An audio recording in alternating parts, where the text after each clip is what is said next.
I'm Richard Fox. I teach history at the University of Southern California. I'm here in Evanston, Illinois, to interview Garry Wills, who since the 1960s has been a very important writer for me. I was a Stanford undergraduate when his column in the National Catholic Reporter began in 1964, and he made quite a big splash amongst then liberal Catholics like me, who were pretty captivated by his writing as well as his very offensive to us conservative views. He endorsed Barry Goldwater shortly after his column began in the National Catholic Reporter. So it took a while until, though I loved reading him, until I actually agreed with him on a theme that is so basic to your whole career. It's the theme of performance, and the fact that you've written about performance in so many different areas. It interests me to just know more about your own experience growing up with performance. So the question is, you did debate and speech in school and played the piano into your early 20s in the seminary, where you also huddled with opera records and informally acted in Shakespeare exercises in the seminary, including playing King Richard II in his abdication scene.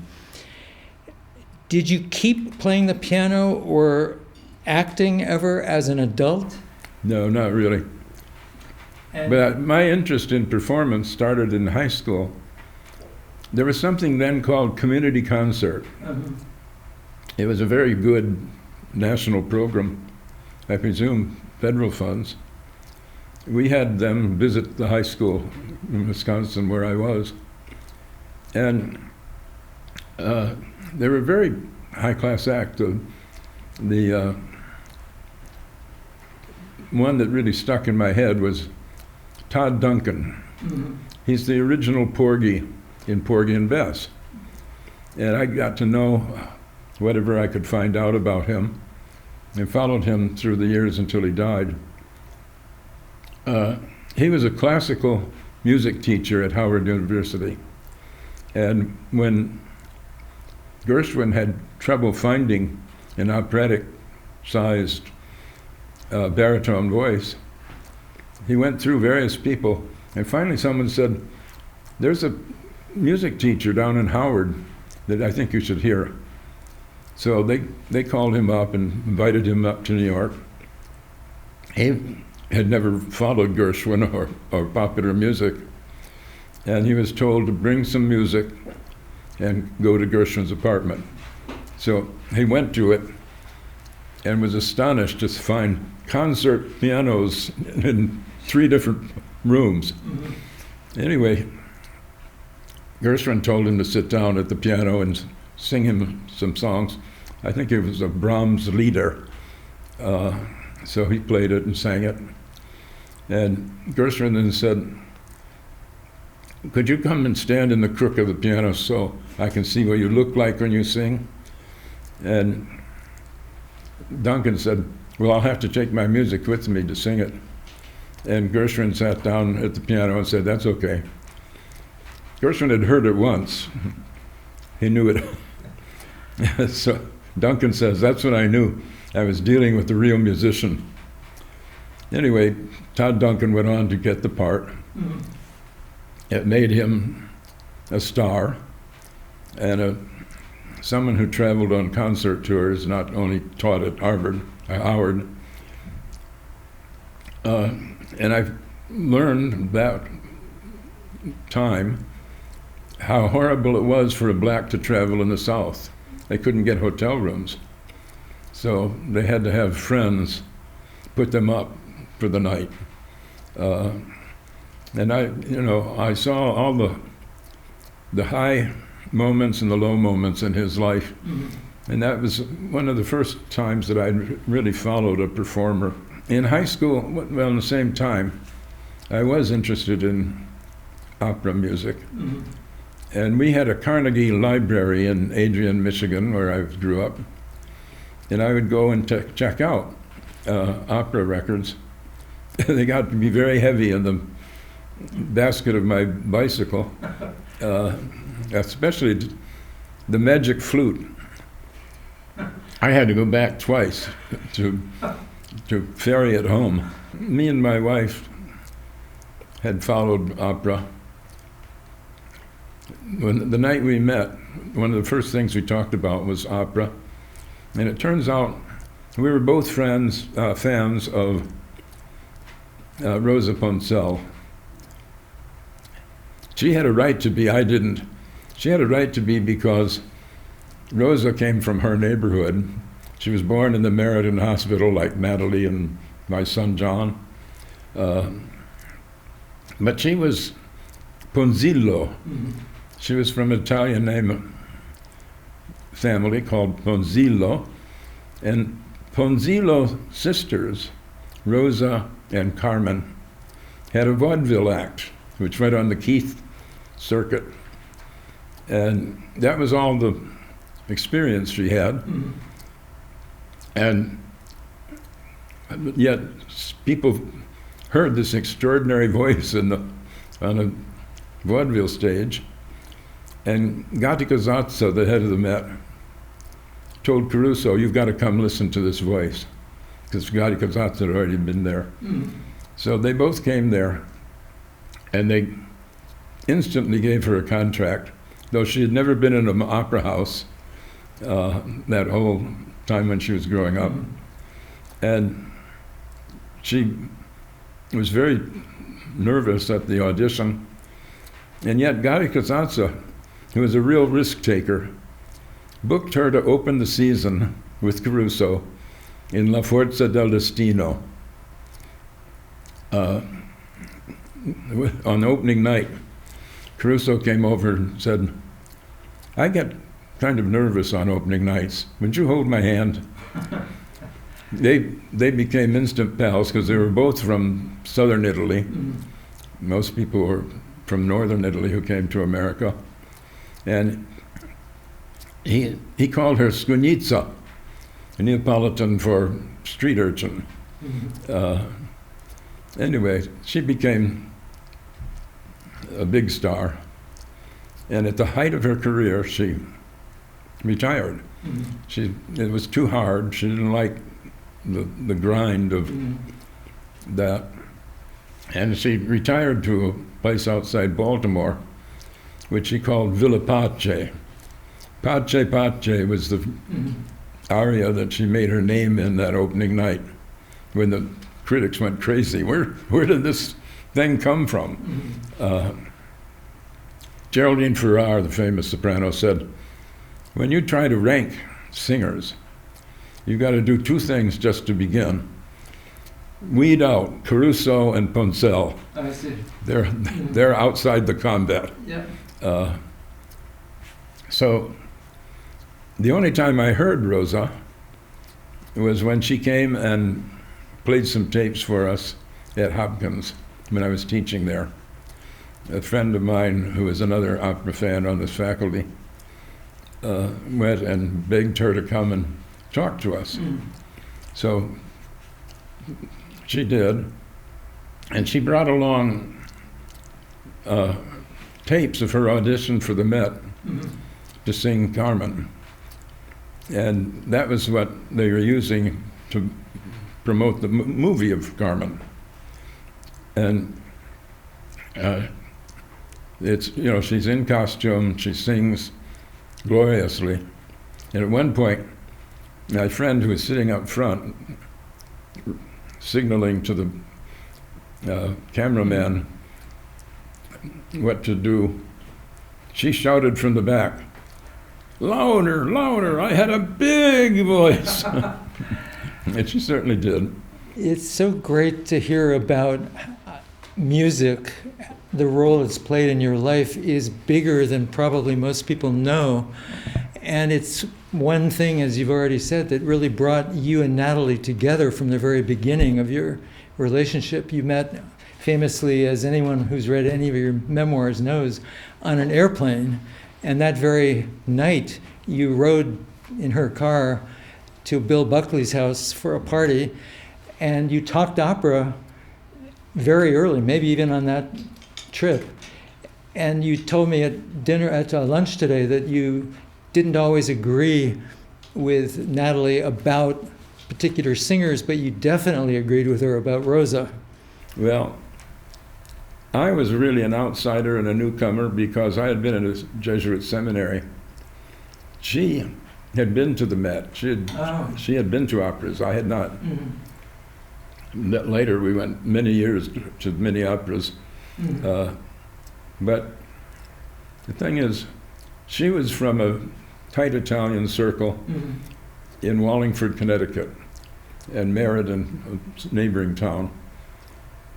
And her mother was an Italian immigrant who didn't know much about some things, but really loved opera.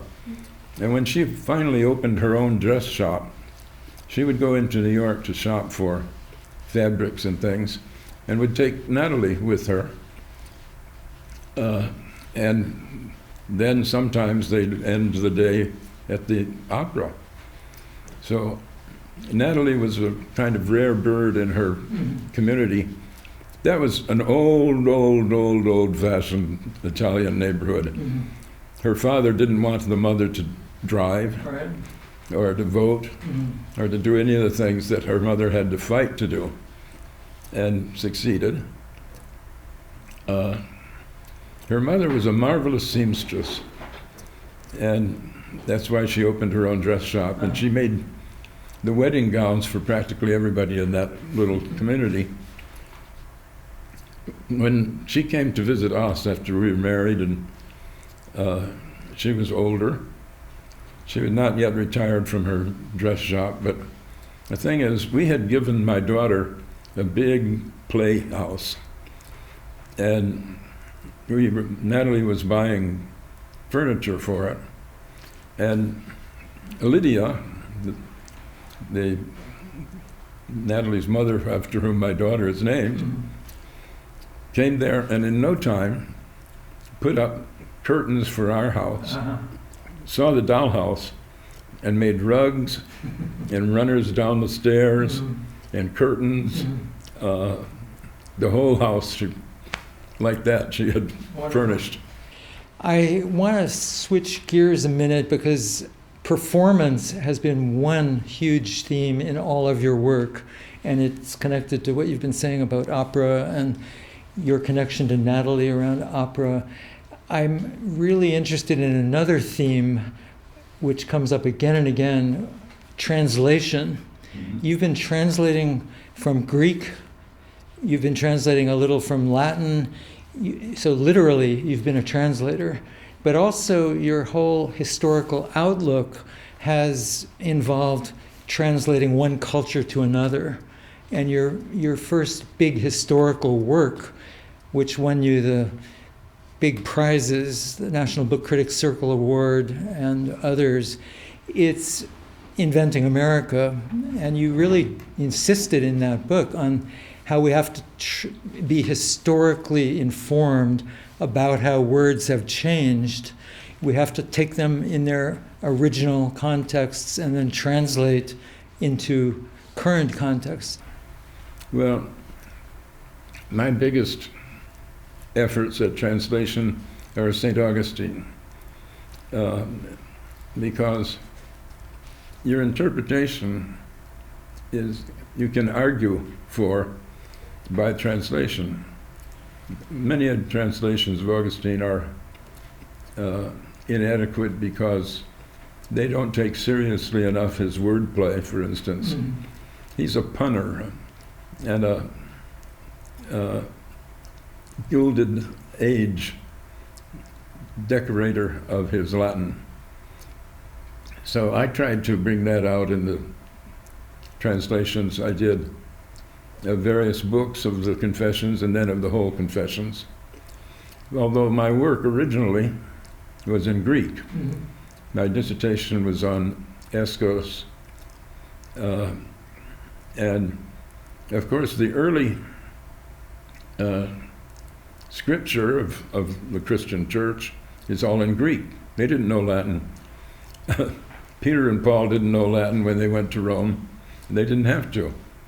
They had the lingua franca, but they also had Koine Greek, the common standard of Greek. So moving from the Greek to the Latin, whenever Augustine uses a Greek text, he's a little shaky because the amazing thing about Augustine is he's the only major early Christian thinker who is monolingual. Mm-hmm. He only knew Latin and Punic, the native African dialect. And he didn't use that, but he knew it. In fact, when St. Jerome decided to translate into Latin from Greek, something that had been done but poorly, Augustine said, do we really want to make people read a Greekized thing when we grew up with different Latin translation? And Jerome brushed him off as a kid who doesn't know anything. It was a strange, kind of autocratic concentration. He learned Latin from his family, his friends, in an atmosphere of love. Mm-hmm. He went away to school at the stage where he would have been taught Greek, and they beat him because he was so slow at it. And so he said, okay, forget that. And he traveled through his life really with a great handicap that he didn't know Greek. And that especially became true when he wrote a huge book on the Trinity, the Christian Trinity. And that all of the early theology about the Trinity was done in the East by Greek scholars. And he confesses right away early on in the book, there's stuff I may be missing here because I don't know what they know. But I do know this. Right. And then he goes to tell him what he's really, what it is an excuse for originality. He was not in the treaded way, in the trail-worn way. So he was cast back upon himself, which is where he was at his best. Right. He was a terribly original person. That's right. No one quite liked him, and that means that his vocabulary was idiosyncratic. He was always thinking up new ways to approach a problem. I want to just interject that you have been working on Augustine, as Catholics say. You've been working on him for decades. You're most well known for books you've written about him since 1999, when you published a biography of him. But you were already talking to audiences about Augustine in 1973 in Chicago, I think it was, where you attended a conference and you spoke about how important Augustine was for understanding the concept of creativity. And you have demonstrated that virtue in your own work, but it's obvious that you were thinking about Augustine when you thought about creativity, going back now almost 50 years. The question I'd like to ask you next is on a different subject altogether, but everything with you is connected one way or another, despite the variety of subjects you've taken up. This one is about sports, and you've paid a great deal of attention to sports your whole writing career. You wrote about boxing quite a lot. Joe Louis was your favorite athlete when you were a child. Your dad was involved in Golden Gloves competitions as young man himself. But you were also on a youth basketball team yourself. I know this, I think, from your book, Why I Am a Catholic, which gives a lot of information about your childhood. Did you play any other sports yourself besides basketball? No, I was really no good at sports. That was a great pain to my father, who was excellent at sports. He was so good. He was also a very good teacher. I found that out when he had an older brother, and there was a great rivalry between them. And my father had his father on his side, and Bob, his brother, had the mother, Jenny, on his side. But anyway, my father really wanted me to be an athlete. There's a picture of me in the crib with his boxing gloves. You know, they was practically as big as I was. But Bob knew that he didn't like Jack, his father, but he knew he was an excellent teacher. And Bob was traveling in business circles where a lot of people played golf. So he wanted to learn golf fast. And he came back from California to Michigan so my father could teach him golf. And I went out shagging balls. You know, they would drive ball after ball after ball, and I would go around and pick it up, including when it was getting darker. Anyway, he was a boxing teacher, Golden Gloves fighter himself. And when he went into the Army in his 30s, he was on the boxing team in his 30s and became the coach of it too. So he taught me a couple of things as just isolated skills. Driving a golf ball, throwing a football, serving a tennis. I had a great serve, nothing else. When Natalie, my wife, was chosen athlete of the year in her high school, I said, "Oh, did you play tennis?" And she said, "Yeah." So we went out and started playing tennis. And she did well, and I did okay. And I said, "Well, you don't want me to show you what my father taught me how to serve." And so I said, "Oh, yes." She said, "Oh, yes." So I did her a very fast serve. And she threw away the racket and said, "Oh, shit." That was the last time we played tennis. Well, I want to point out that just as David Foster Wallace wrote one of the best essays ever on Roger Federer, you have written about Johnny Unitas, about Raymond Barry, about Muhammad Ali, and that has been an important part of your magazine career. And I'm curious about Johnny Unitas and Raymond Barry. Were you fans of theirs before you moved to Baltimore, or did that happen? No, it was in Baltimore. Okay. And the thing is, we had a house where we lived that was just, I guess, 3 blocks away from Johnny Unitas's steakhouse called the Golden Arm. And I would talk to him there, and I would talk to Raymond Barry and other members of the team.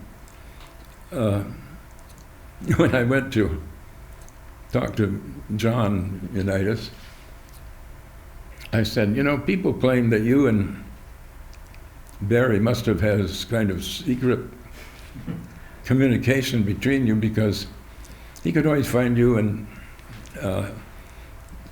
you would hit him, and he invariably caught it." So John said, no. He was such a pain. He wanted me to practice all the time with him. He had a coach, a football coach, or his father, Barry's father. And he said, he would ask me to go out after warm-ups and continue throwing it to him all night long if he would get his way. He said, I said, the hell with that. I said, he would want me to know which foot he was going to be on when he caught it in such and such place. He said, don't give me that shit. You guys get out there and get loose and I'll find you. When I said to Raymond Barry that there was this kind of secret communication, his wife, Sally, burst into laughter, said, they didn't get along at all outside the game. But Barry, even though he had lots of complaints about Unitas, said he's still the best I've ever seen. A famous writer at Sports Illustrated said, I've covered a lot of sports, I've been giving a lot of memorabilia, signed stuff, signed gloves and all. Said, I've kept only two. One is from Unitas, signed on his football. And he said, people now say that quarterbacks get instructions constantly coming in there. The idea of someone like Barry by Unitas just calling the plays at the line. He said, I don't know, people say Unitas is obsolete, he wouldn't be. I said, this writer said, I don't know about that, but I know this.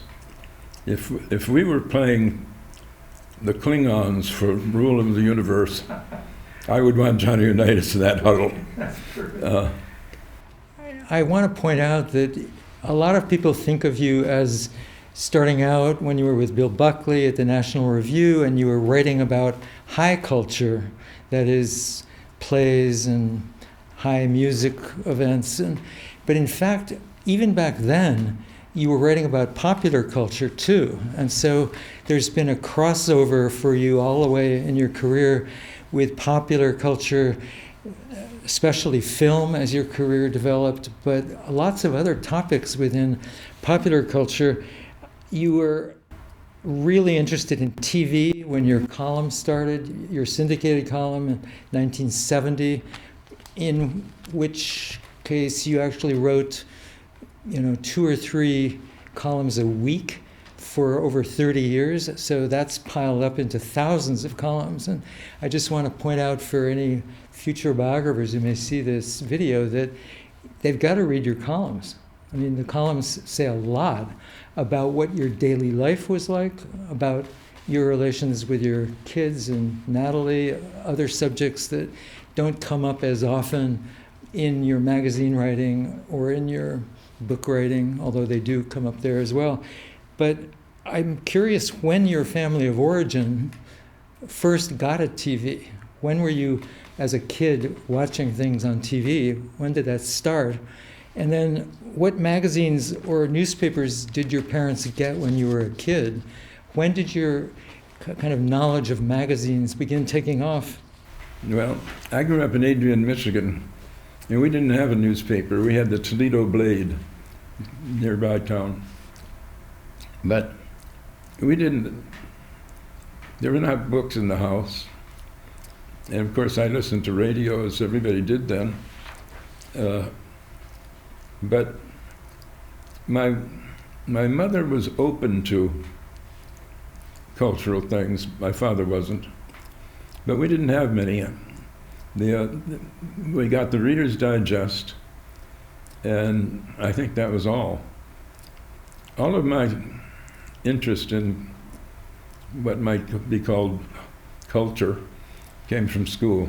Mm-hmm. I went to a parochial school, the Dominican Sisters of Adrian, Michigan. They are a really well-regarded religious order, and they were very good to me. Sister John Joseph was my grade school teacher, and she said, you're ahead of us now. we're not teaching you anything. I want to skip you a year. By that time, my father was gone. My mother said, I don't want him to get out of his age group. But she did.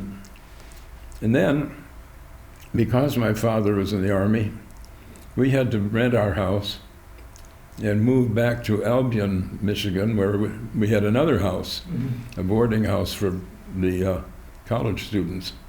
And they said, you're ahead of us, even when I skipped a grade. And so Miss Bifus said, you're wasting your time here. Why don't you just go in the library and read? So I did, which meant when we got back to the parochial school, I was ahead of where they'd skipped. And so Sister John Joseph said to my mother, we got to skip him another grade. She said, no, don't do that. And so then Sister John Joseph said, well, then send him to a hard school. Send him to the Jesuits. She had a brother who was a Jesuit, and she adored them. So they did.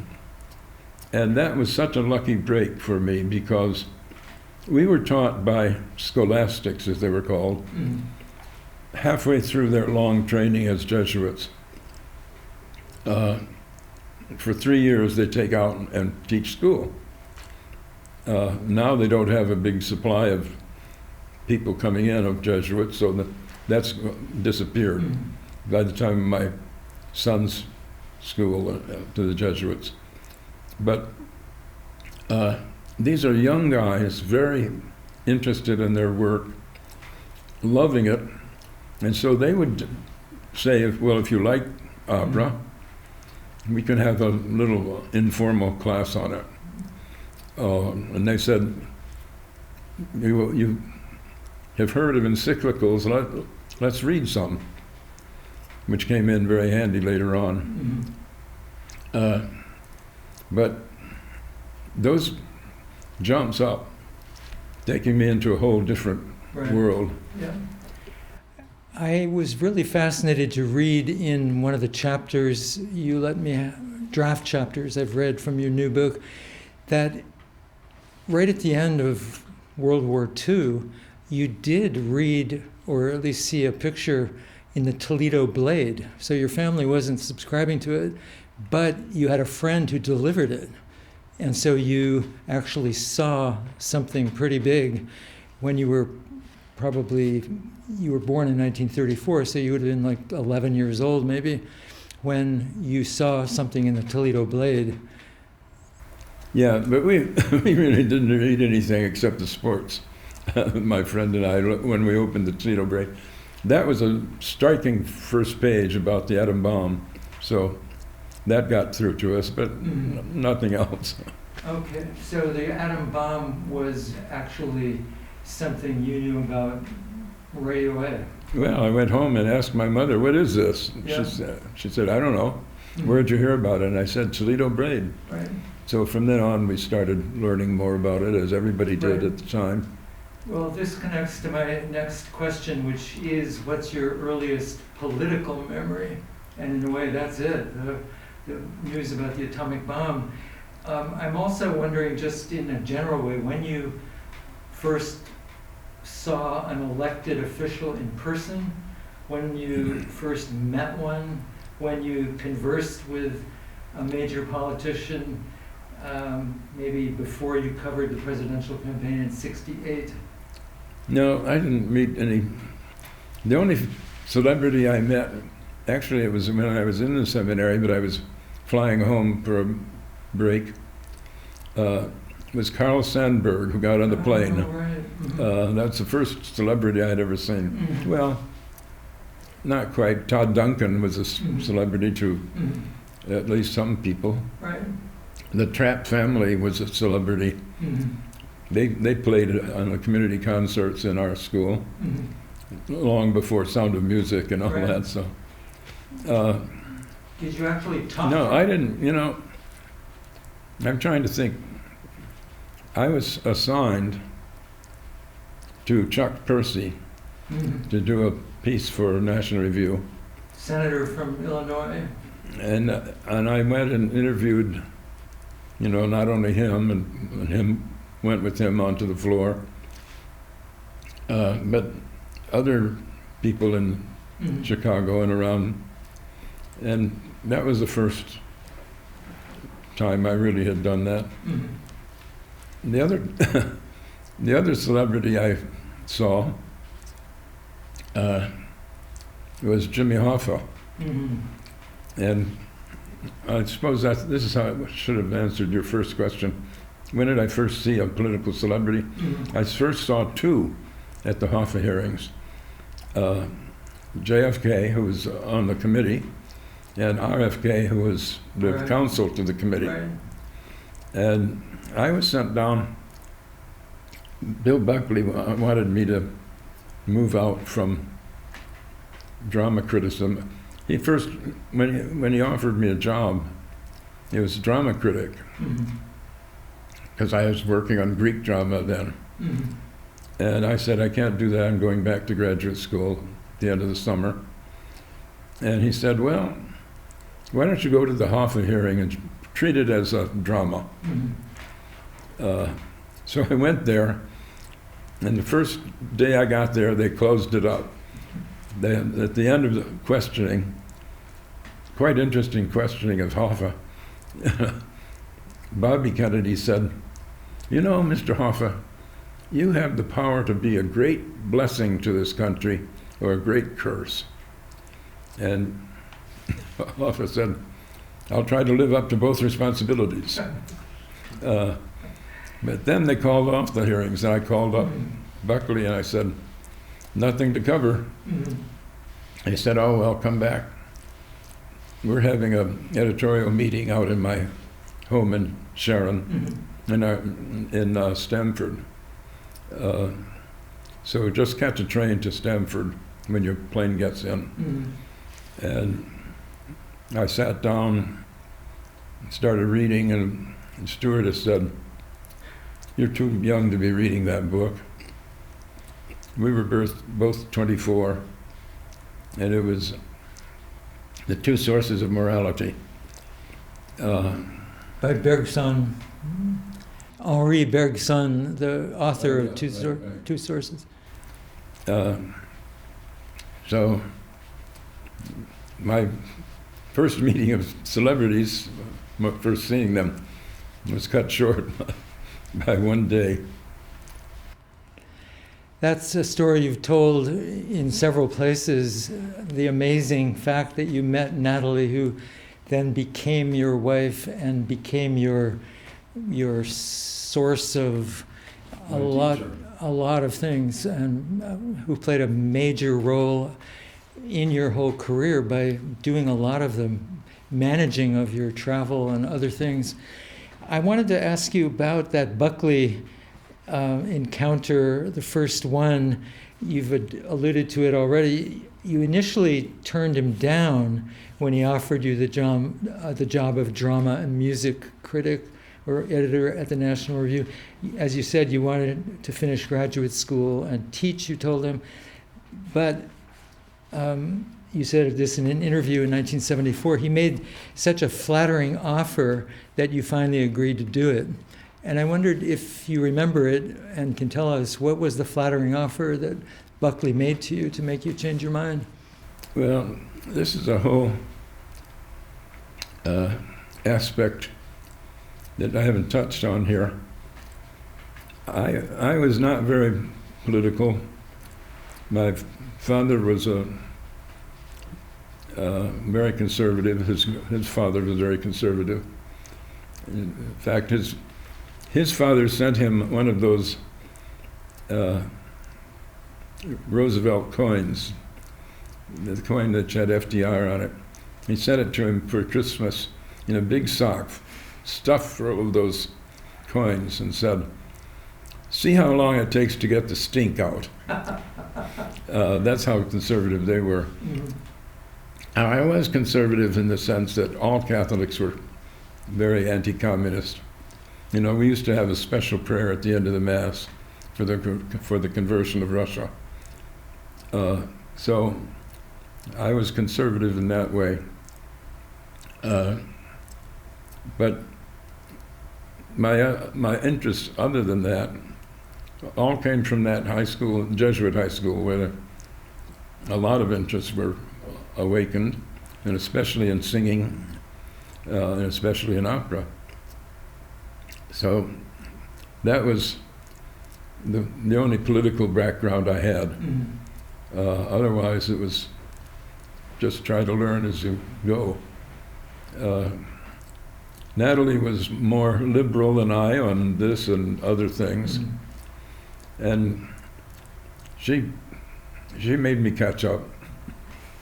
Are you interested in answering that question about the offer that he made that was so flattering that made you change your mind?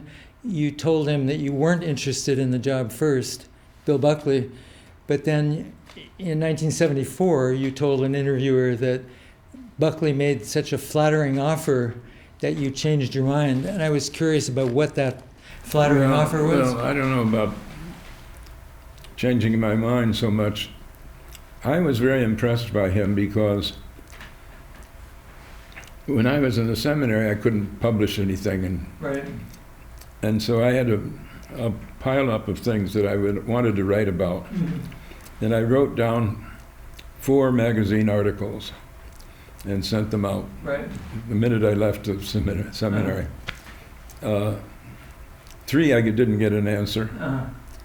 4, Bill Buckley called me up in my dorm in Cincinnati and said, "We like this piece that you sent. Why don't you come and talk to us?" So I went there, and in the office, I was introduced to all the people there. And then Bill, I said, I've got to get my luggage. I expected to be going back home tonight. So he drove me to the airport, and we picked up my baggage, and he drove me out to his house in Stamford. And we swam, and we had dinner, and then he drove me all the way back and put me up in his father's condo. His father was out of town, out of country. But on the way back, Bill is a great listener. He's not a great reader, but he's a great listener.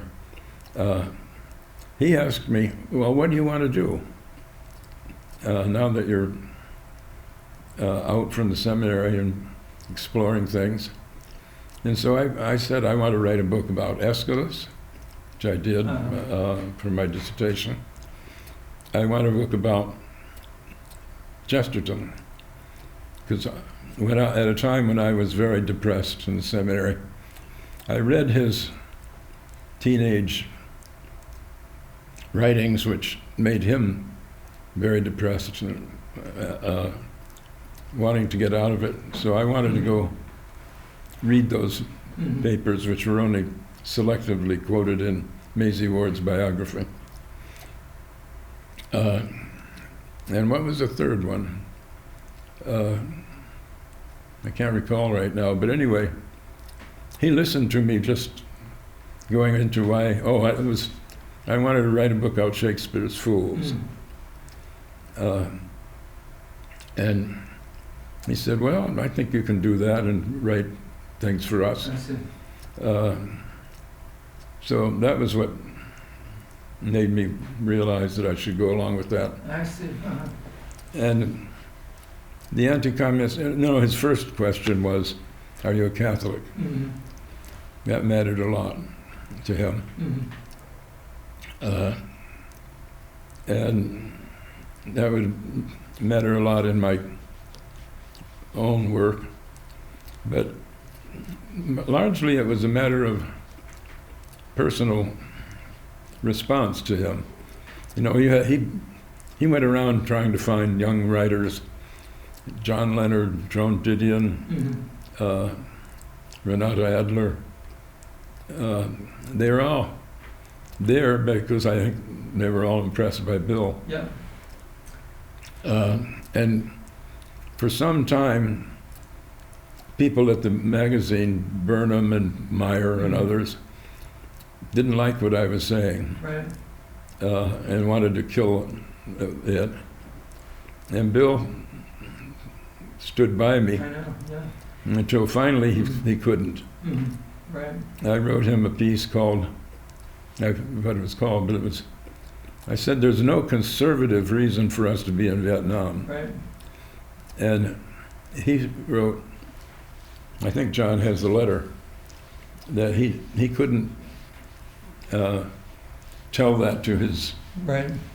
people. Mhm. And so that ended our long... Yeah, the whole friendship you had with Bill Buckley is a whole book in itself, really. What strikes me most about it, just in passing, I don't really want to take up something you've written a lot about already, but it's simply that people assume that you were the junior party and Bill Buckley, born over 10 years before you, was the sort of teacher and you were the student. But it worked the other way too. He understood that you had things to teach him. And that, I think, is the real essence of your relationship to him. He understood, as other future editors of yours did, Bob Hoyt at the National Valley Reporter, Harold Hayes at Esquire, Bob Silvers at the New York Review, they understood that you had something going on up here that they needed to learn about. And Buckley was the first one who got that. I'm sure that might have been true of some of the others you mentioned, but you were special, I think, and that's what John Leonard has written. He has said that in Buckley's eyes, you were different than the rest of them. So I just want people out there to know that that's my opinion of it. He never gave me that impression. What I was always bowled over by is his extraordinary generosity. Mm-hmm. You know, he has 1 million nieces and nephews. Right. Because there are 10 people in his family, 10 children. They all bred a lot. Right. So he's got all of these Mm-hmm. kids out there, and he tries to give them a special gift, each one. And when it got so he couldn't look up what they wanted, he turned it over to Priscilla, Mm-hmm.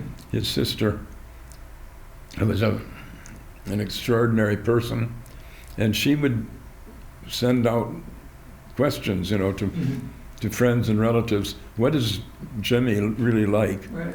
And she would buy that and send it from Uncle Bill. Mm-hmm.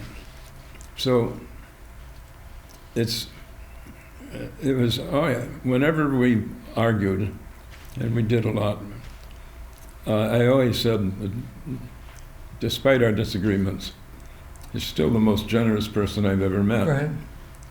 And you've said that repeatedly when you've written about him.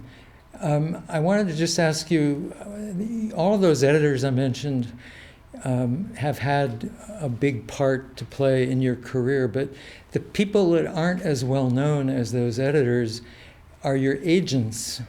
And I myself only learned about them recently. Scott Meredith, Ted Chichak, Ann Sibbald, and Andrew Wiley, who I assume is your current agent.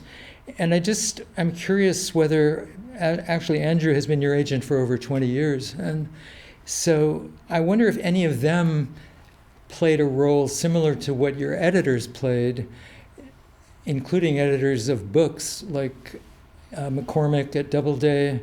Did any of the agents actually influence your writing, or were they just there to kind of place your writing? Yeah, Alice Mayhew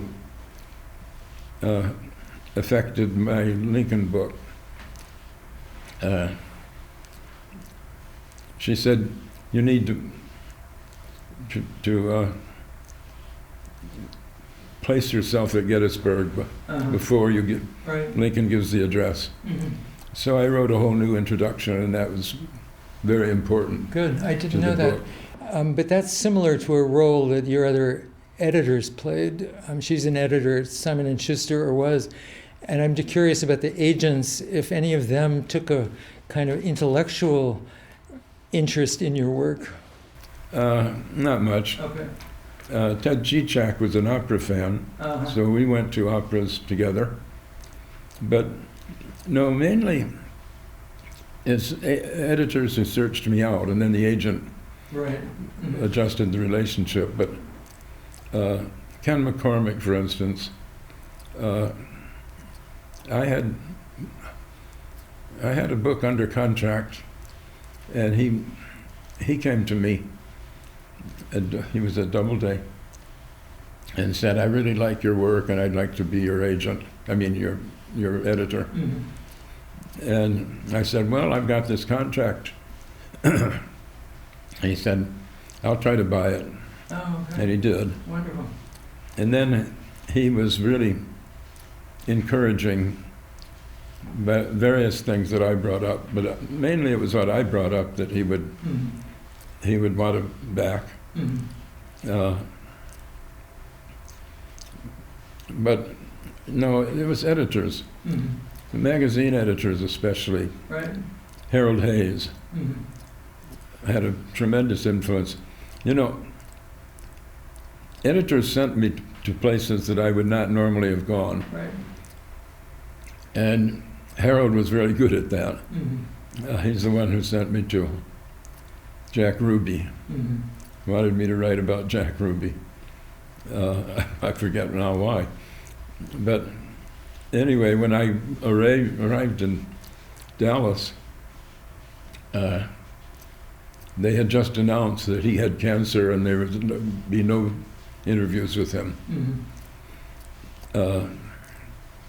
So I called up Buckley, Harold, and said, "There's nothing here."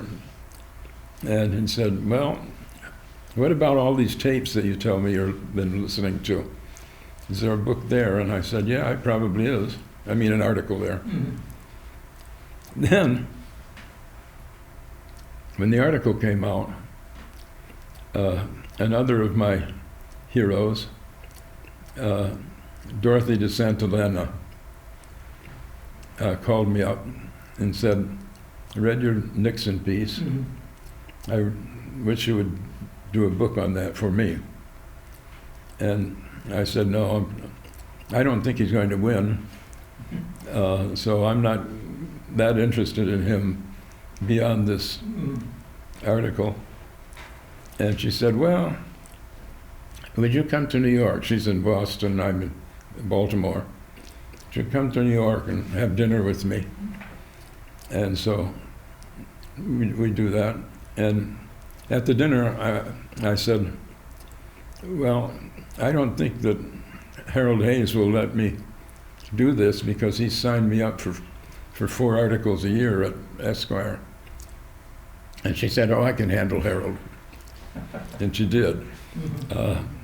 3 of the articles that I did for Esquire went into the book. Right. And when I said it, but I don't want to spend my life studying Richard Nixon. And she said, "I'm not interested in that." Right. She said, "What I'm interested in is," Yeah. then she tapped my head and Right. said, "What's up there?" Yeah. I want viewers to know that she's the reason you wrote Nixon Agonistes, and she defended that title against business people who didn't want that Greek Fancy word, yeah. because they thought it would wreck sales. Yeah. And No, she Dorothy said, said- "No, you're going to listen to Wills on this." Dorothy was very good at finding people. At the time she was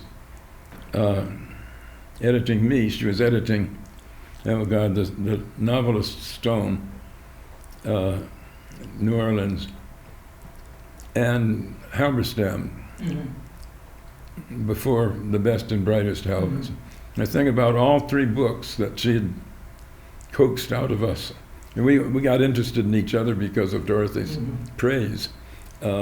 She was praising the other 2 to me, and me to the other 2. That was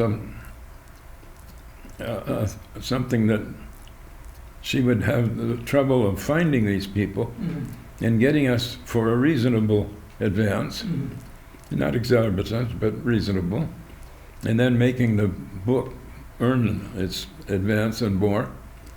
But at that time, their house, the publishing house, was stingy. And this first book with all of us never went anywhere because they wouldn't pony up the money that we should be getting. So she had all these people stolen from her after she discovered us. Mm-hmm. And then, unfortunately, her husband, who was a historian at Harvard, got a new job offer out in California. And so she gave up her business to go out and follow him.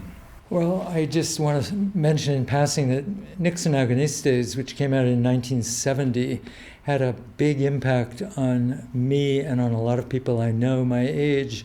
I was in my first year of graduate school when the paperback came out, 1971, and I can tell you that the Stanford bookstore, where I was starting the PhD program in history, had a stack of those white paperbacks, just several stacks on a central table, and they were flying out of the bookstore. And part of it was a beautiful design, I'm sure, of that paperback with a big quote from John Leonard from his New York Times book review of the book. Stunning, astonishing. You're never going to think of Nixon the same way after you read this book. So it really, I think, launched you in a way as a serious, big-time writer, but it launched a lot of us on depending on you for wisdom on Vietnam in the early 70s when Nixon was keeping up his bombing of the country and Kissinger after knowing that the war couldn't be won. And you kept hammering away at that in your column, as I've now discovered, having worked on those years. So it's just, for people who are younger or people in the future, that it was really a turning point for you, I think, in your career, but a big turning point for a lot of us who read you in 1970, 71. Yeah, well, when I went to Yale on the book tour for the paperback in this case, the bookstore manager said, "You know, this book is being taught in 5 courses at Yale right now." And I didn't, but a lot of things have happened to me by accident, or in the case of Dorothy, by her just pounding away at me that I have to do this book. She said it's not about Nixon, it's about the nation. Mm-hmm. Well, the same thing happened with me on my column. I knew the people who were starting up this column, and they said, you know, give it a try. Write some simple columns and we'll see where we go. And I called Bill Buckley then, although we were not on terribly good terms, but I knew he had a column and he knew a lot about columns. So I said, you think I should take this? He said, no. People who launched columns often, they've got nothing to lose. Mm-hmm. They try you for a while. If it doesn't work, then they drop you. And that's what happens to most people. Mm-hmm. So I said, okay, and turned them down. Right. And then I was looking at TV, and the Kent State killings occurred. And I was so frustrated then that though I wrote about current events, there was a huge lead time at Esquire. So I called up and said, I'll do the column. I'm on my way to Kent State right now. So it was. I just had to say something, right. No matter how small the audience. Mm-hmm. And of course, that later on, when I covered a student protest camp of military deserters in Canada, the theme song of their whole protest place where they lived was "4 Dead in Ohio, got to get down to it. Soldiers are shooting us down. So that was a career turn for me. But a lot of them are accidental, or somebody, Right. somebody like Dorothy or Harold. Yeah. And Bill Buckley played a big role always because he talked to Harold Hayes about you. They were friends, and Harold then launched you in a new way with the ability to travel and talk to Jack Ruby and other big stories that you wrote, even about Nixon, as you pointed out. So I feel like the four big editors for you, that's a big part of explaining the rest of your career. I'm wondering actually about the column, which was launched by Universal Press Syndicate. It's Jim Andrews who got you involved there, and he also then sponsored or edited your novel At Buttons for his book publishing arm of the original UPS. And so is Jim Andrews somebody who's up there with the other four as a kind of influential editor? Ken McCormick in there? Well, he's a book editor. I think those four, the four newspaper editors, Hoyt, Buckley, Hayes, and Silvers, those are, in my estimation right now, the big four. But I'm wondering if Jim Andrews is a fifth. Yeah. Jim Andrews is. We got to know each other awfully well, and he was a great Shakespeare fan. He would go to England for an annual meeting of Shakespeare worshippers, I think. Okay. So we had much to talk about, and I would stay in his apartment. The syndicate had an apartment in New York that they kept for members of the syndicate. He lived in Kansas City, I lived in Baltimore, but when we would stay over the night, we could use the apartment. And I did often. Another one was Garry Trudeau. He was part of the same syndicate. Yeah. Jim Andrews went to Yale when Garry was an undergraduate still, and had been reading. He read college papers at the beginning when he was searching for people. And so he went to Garry and got him to play with the idea of doing a strip. So he was one of the group that stayed in this hotel, in this apartment. My son Garry, one of my trips to New York, stayed at the apartment, and Garry Trudeau was staying there then. And Garry came and said to Garry, I hope I don't disturb you. I'm going to be up all night. I have to write a whole week's strips. And we asked why, and he said, I had a strip about Frank Sinatra and his connections with the mafia, and his lawyers have scared them off, my lawyers, my editors off. So he worked in the other room, and my son, maybe he was 12, went in there and said, can I watch you work? And he said, sure. So he did. And when Trudeau woke me up in the morning and said, I hope I didn't keep you from sleeping, I said, no, you didn't. He said, I have to go. I have to put this on the plane. And I said, there are courier services here. He said, this is the only copy in existence. I don't want it out of my hands until it's taken out. And it turns out that he had not finished. I guess he had done 5 of the 7 strips that he had to do.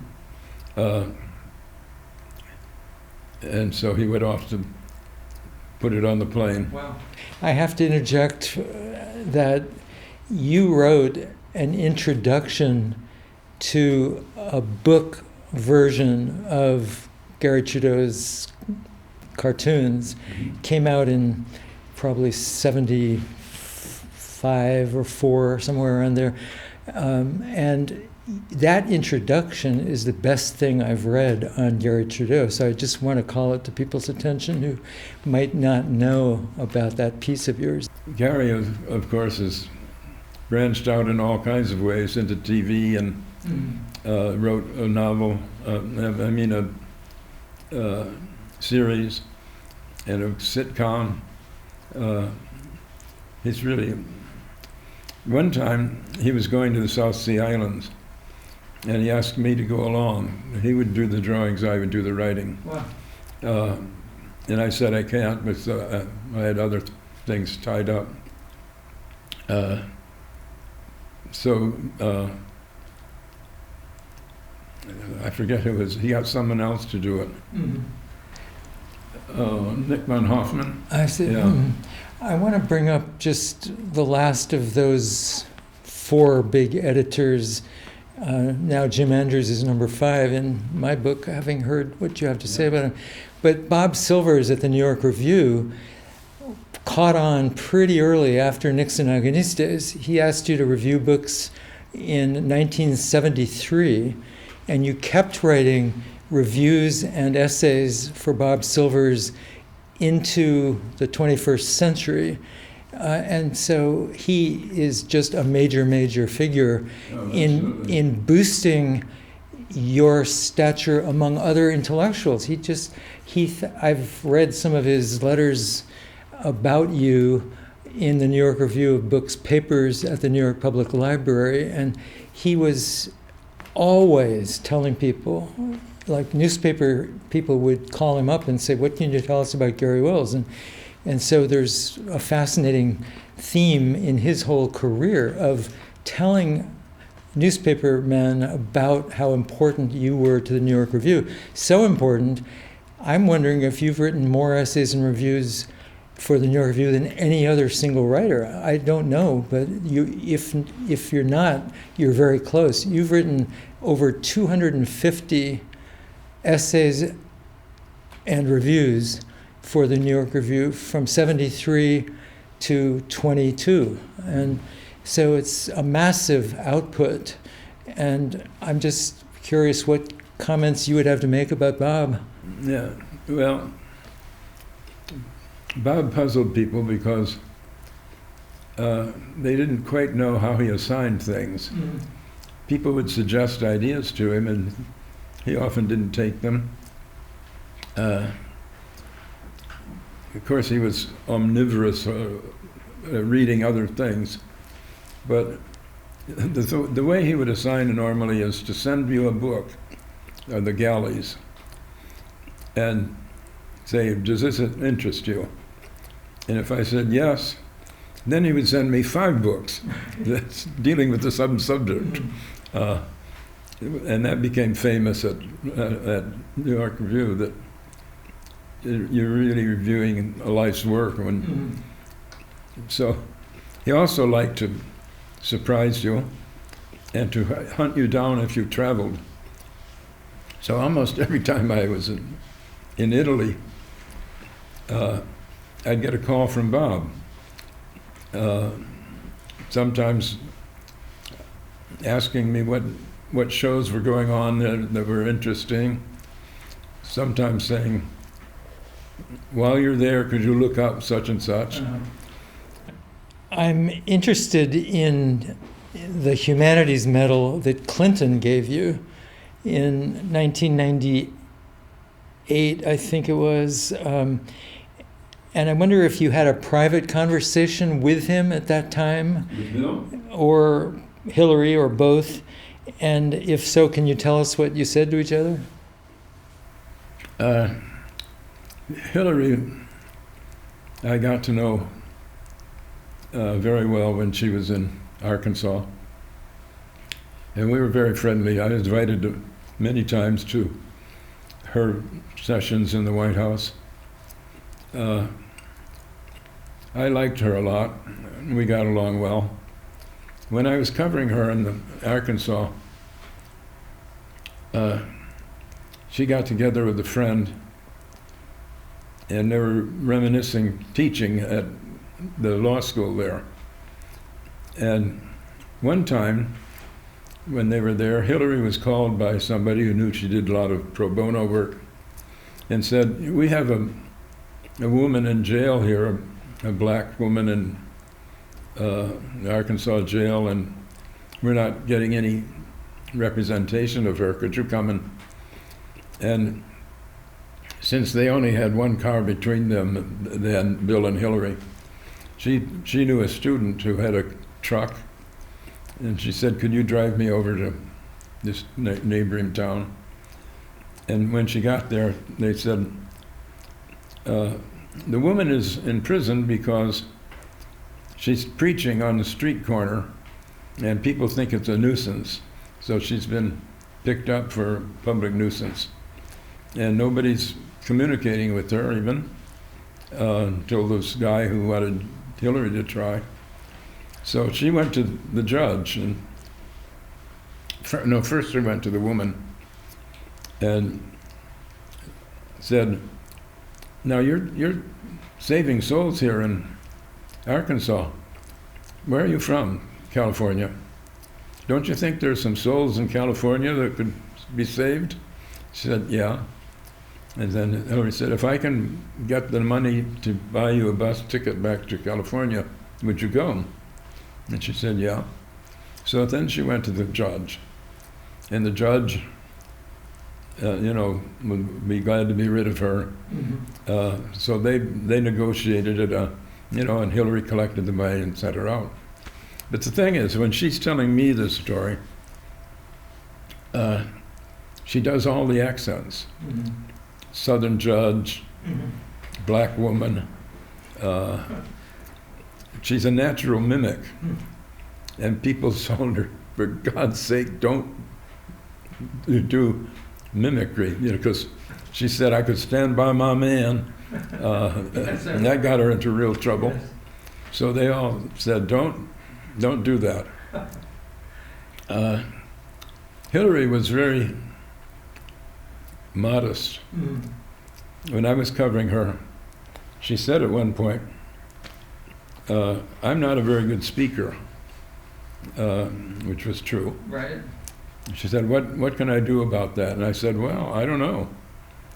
Maybe listen to good speakers, try to imitate. Mm-hmm. And I said, don't do black pastors. They're too good. Nobody preaches the way they do. Mm-hmm.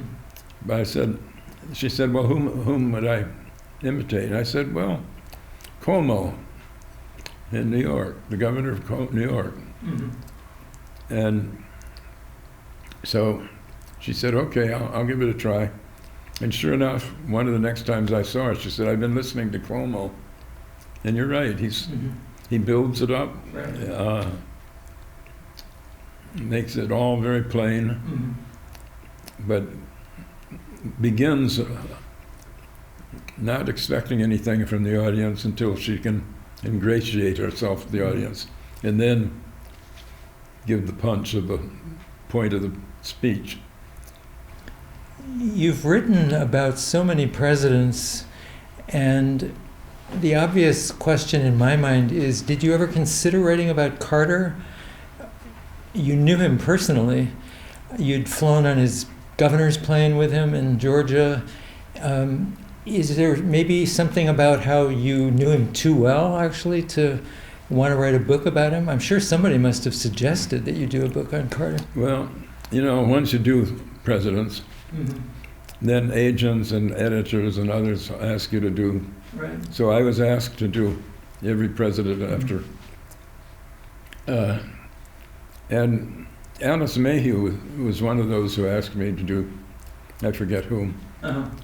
But I said, I'm not really interested in the person so much as in the national reaction. Mm-hmm. These people become symbolic dividers of the country.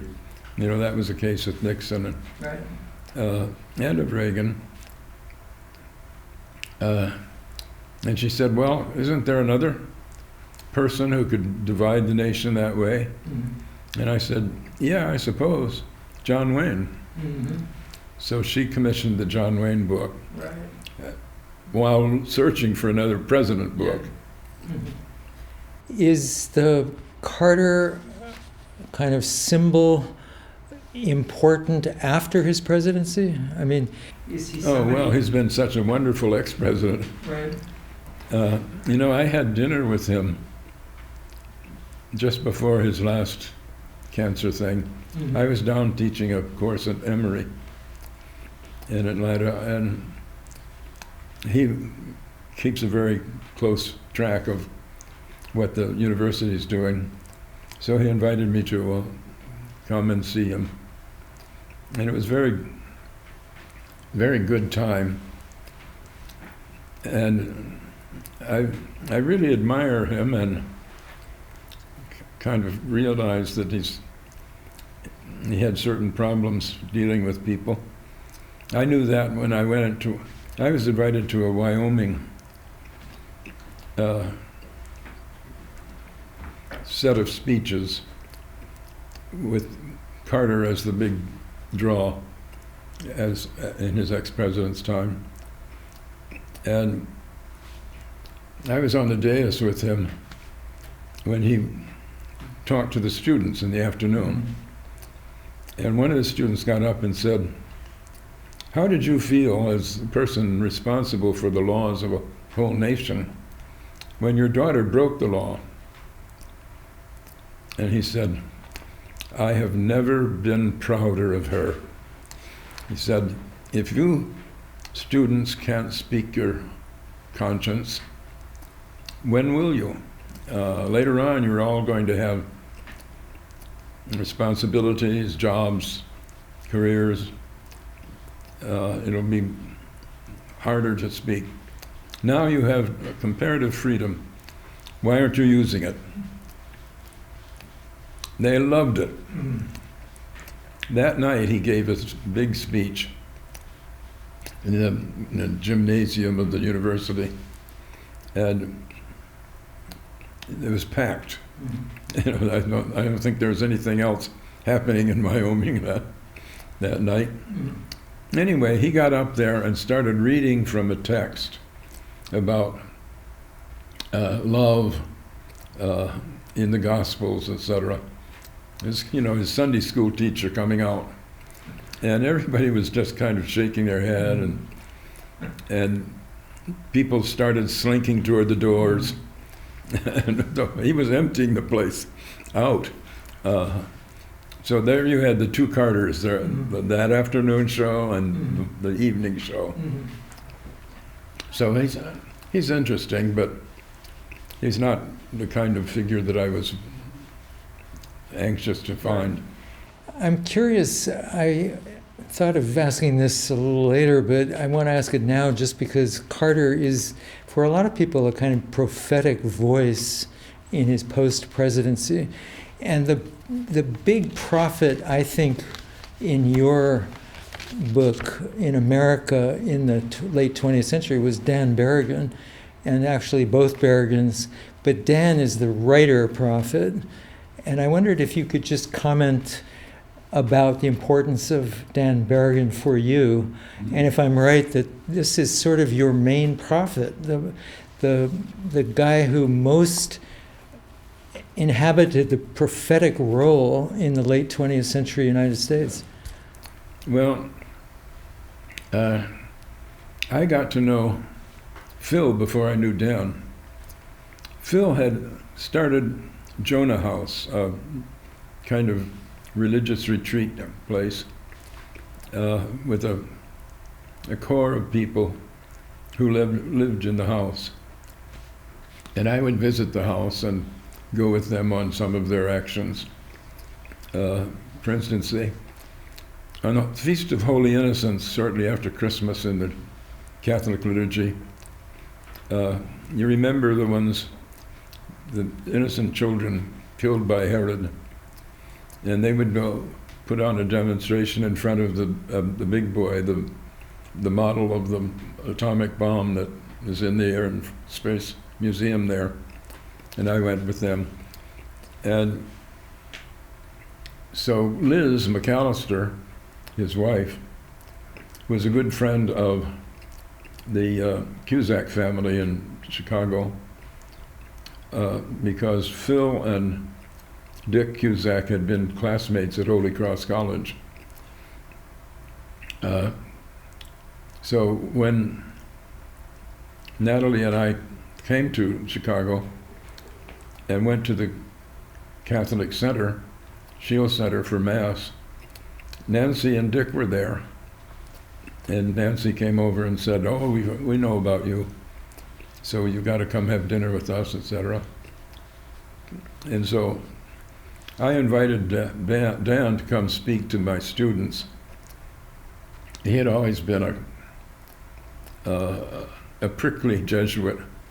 You know, I was very interested in the Jesuits anyway, but he was so far ahead of most people, and especially on AIDS. He was a great caretaker of the AIDS patients in the early days, when no other Catholic priest was going out on a limb for them. So that's how the Berrigans entered into my life. Usually it happened by accident or kind of inevitable crisscrossing of paths. I wonder if you could say a word also about Dorothy Day. That's one of your most recent pieces in the New York Review of Books, where she said, "Don't call me a saint." But you actually had written about her long before that, and actually calling her a saint. And I think, in a way, for my way of thinking about your work, Dan Berrigan is your main American prophet in the late 20th century, and Dorothy Day is your main American saint in the late 20th century. Yeah. My working definition of a saint is somebody, when you leave their company, you say to yourself, "I've got to become a better person." Dorothy was certainly that. She was arrested so many times, and people said to her, "What are you going to do about the new bombings or whatever new horrible things our country was doing?" And she said, "Fill the jails," and that's what she did with a lot of them, including the Berrigans. She's so fascinating, from a really left-wing bohemian type who had an abortion when she was, I think, probably a teenage, who then became this observant Catholic, and handled Cardinal Spellman so well. He didn't know what to do with her. She was a troublemaker, but she was so admired that he realized his head would be on the block if it sent her to jail on its own. He's the one who got Dan Berrigan sent to Mexico. He wanted him out of his diocese. And it was only through Dorothy and her people that he had to back off and invite him back. I'm fascinated by the fact that you wrote more books, published more books in the 21st century than you did in the 20th century, even though you started publishing in 61, or whenever you published the Chesterton book. And then you did significant books in the late 20th century, but you picked up the pace when you started working on Augustine and others. There's a whole late period for you that is just a phenomenally productive period. And I wanted to just ask you about that. That will interest anybody who starts reading about you, how you can possibly have written so many books. A lot of people write a lot of books, George Will, for example, but not of the depth of thinking and research and analysis that you've produced over many, many decades, 65 years almost of publishing. And so I'm just curious if you can tell us how many times have you actually been writing more than one book at a time? Because sometimes you publish 2, 3, even 4 books a year. So it suggests that you're working simultaneously on more than one book. Well, out of my books, not all, but a lot, have been reflected on for years. I had a bunch of things I wanted to write about when I was young and didn't get a chance, so chance would come sometimes. I was invited to 3 different law schools to give a series of lectures, and I took that as an opportunity to write, finally, a book on Shakespeare. Okay. So now I have 4 books on Shakespeare. Mm-hmm. I think 2 of them were law school lectures, I see. and the other 2 were things that have been long gestating. But then about writing them down finally, people said to me, how can you write so much? And I said, it's easy. Marry Natalie. She took a lot of other strains out of my life. Mm-hmm. You know, she cooks, she buys my clothes, she buys my car, buys whatever we needed, and I didn't have to bother with those things. And plans your airplane connections. Yeah. She's and the people said to me, well, where do we find Natalie? And I said, aha, I got the last one. I want to know also just about something you said in one of your many interviews after Nixon Agonistes in the 70s. You said that you actually liked reading more than writing. And I just wondered if, as your career developed, with all the writing that you've done, you sort of ended up liking reading just as much, or writing just as much as you liked reading. No, that's always been there. You know, I told my teacher in public school said, you're not learning anything in this class, go in the library and read. Right. Well, my father thought reading was for sissies. So I really pestered him, because when I had to caddy for him as a golfer, I would have a book in the golf club bag, and when he was held up or something by the preceding party, or they just wanted to sit around and talk, I would pull out the book, and that really bothered him. In fact, he paid me one time, if you'll go a whole week without reading anything, I'll give you $10, or I forget the sum. Right. I think it was $5. Yeah. This Probably is, back in the 40s, that would have been it. you must have thought about how this resembles Lincoln and his father. Lincoln wanting to be bookish and his father thinking this was not the right way to grow up. Yeah. I'm curious about the fact that the acknowledgments of your books talk about Natalie a lot. I think I've counted up 7 times you dedicated a book to Natalie. Also, when you didn't acknowledge her in the dedication, you put her in the acknowledgments often and said much the same thing that you said in the dedications, that you owed everything to her. And I'm just wondering if there's some story that we haven't heard, like the airplane story, but from your later life with her, maybe you did a lot of traveling together. Is there something you could tell us that we don't know about just how Natalie and you worked together? Well, we did everything together. Our tastes were the same, for plays, for operas, for the kids.